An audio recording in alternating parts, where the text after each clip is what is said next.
Bonjour à tous. Dans ma vidéo de la semaine dernière, je vous parlais de cette nouvelle législation qui nous tombe tous dessus et qui concerne à mettre en place de l'e-facturation et de l'e-reporting à partir de 2024. Donc, dans ce cadre-là, comme je l'avais expliqué, il y a des choix techniques à faire pour les entreprises avant que ça nous tombe dessus. Notamment, il faut faire le choix d'une plateforme de dématérialisation. Et donc, dans cette vidéo, nous allons voir comment choisir sa plateforme de dématérialisation. Alors déjà, ce qu'il faut savoir, c'est qu'il y a un choix qui peut être simple, c'est de choisir celle que propose l'État. Donc l'État va proposer une plateforme qui s'appelle PPF, ou la plateforme publique de facturation, et qui va permettre de réaliser toutes les opérations nécessaires pour être conforme à la législation. Par contre, ce ne sera pas forcément la plateforme la plus interfaçable, la plus sexy et la plus sympa d'utilisation. Et du coup, l'État a déjà prévu de permettre à des plateformes partenaires de proposer les mêmes services avec, adossés, de nombreux services complémentaires qui vont avoir plein d'avantages très intéressants pour les entreprises. Et c'est pour ça qu'on va en parler, parce que ça peut valoir le coup de choisir une autre plateforme que PPF. Pour bien comprendre, chez Simax, nous, on fait des logiciels de gestion, on s'interface avec PPF ou avec les plateformes, mais on n'est pas nous-mêmes une plateforme, donc je peux vraiment parler du sujet de façon neutre après avoir exploré les différentes plateformes avec lesquelles on pouvait s'interfacer. Il y a 3 critères principaux pour choisir sa plateforme. Le premier, c'est qu'il faut qu'elle soit accréditée. Alors, ce qu'il faut comprendre, c'est qu'il y a déjà plus de 140 solutions digitales qui ont postulé pour devenir potentiellement une plateforme de dématérialisation partenaire. Donc, elles ne vont pas être toutes retenues et on en saura plus seulement l'été 2023 pour savoir qui a commencé à réussir cette certification et cette accréditation. Donc déjà, il faut choisir une plateforme qui est accréditée.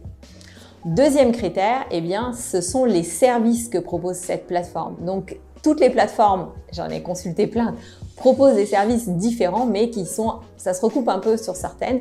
Et donc, il y en a qui sont peut-être plus intéressants pour vous que d'autres. Donc, dans ces services, on va retrouver très classiquement le fait de pouvoir scanner une facture et d'en créer derrière un facturix, un document qui est conforme, qui va pouvoir être envoyé sur PPF. Donc ça, c'est très intéressant. Le deuxième truc, c'est l'archivage numérique de toutes les factures. Il y a également des mini-outils de facturation. Il y a des plateformes qui vont vous proposer la génération d'écriture comptable associée à vos factures de vente ou à vos factures d'achat. Et ça, c'est aussi très intéressant pour gagner du temps. À partir du moment où on a des données qui sont numériques, on peut générer toutes ces écritures comptables. Il y a des plateformes qui vont vous permettre de faire du paiement en ligne de vos factures d'achat. Donc ça, c'est très intéressant. Certaines même pour faire des paiements via API. C'est-à-dire que nous, dans l'application de gestion, on peut appeler ces plateformes pour leur dire c'est bon, là tu peux valider le paiement depuis le RP. Voilà, donc ça, c'est quand même très intéressant. Il y a aussi des fonctions de gestion de litige, de gestion de notes de frais. Il y a la possibilité sur certaines plateformes de donner un accès à votre expert comptable pour qu'il ait accès à vos factures de vente, à vos factures d'achat, à vos écritures comptables. C'est le cas par exemple pour la plateforme qui s'appelle jefacture.com. Donc tous ces critères-là, c'est quand même très intéressant. C'est des services, il faut voir lesquels ont le plus de valeur ajoutée pour vous. Troisième critère, c'est le coût. Parce que autant PPF, c'est gratuit, autant ces autres plateformes, elles ne vont pas être gratuites forcément parce que ça leur a demandé beaucoup d'énergie pour se faire accréditer et pour proposer tous ces services. Donc pour ça, il faut que vous consultiez. Chaque plateforme peut fixer librement ses coûts. Mais ce qui est intéressant, c'est que vous n'êtes pas marié avec une plateforme. Vous pouvez démarrer et puis ensuite, après, selon les conditions de résiliation avec la plateforme, après en changer demain pour prendre une autre plateforme qui peut-être aura des coûts plus compétitifs ou qui vous conviennent mieux. Donc ça, de toute façon, testez vos plateformes, renseignez-vous, anticipez avant 2024 pour faire les bons choix. Qu'est-ce qu'il y a comme plateforme? Alors comme je vous ai dit, il y en a plus de 140 qui ont postulé, donc j'en liste énormément dans mon livre blanc. Je vous mettrai le lien de téléchargement dans les commentaires de la vidéo. On peut citer jefacture.com, je l'ai déjà dit, Use ou Docapos, mais il y en a vraiment plein d'autres.